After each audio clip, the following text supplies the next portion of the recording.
NM Srinivas Reddy గారి నాయకత్వం, NM Srinivas Reddy గారి నాయకత్వం.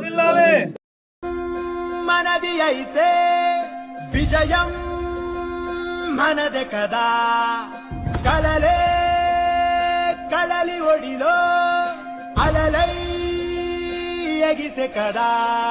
ఈ బిడి బిడి అడుగులు ఒకటై పరుగులు పెడితే జగమంతా మన వెంటే జయమంటూ సాగదా.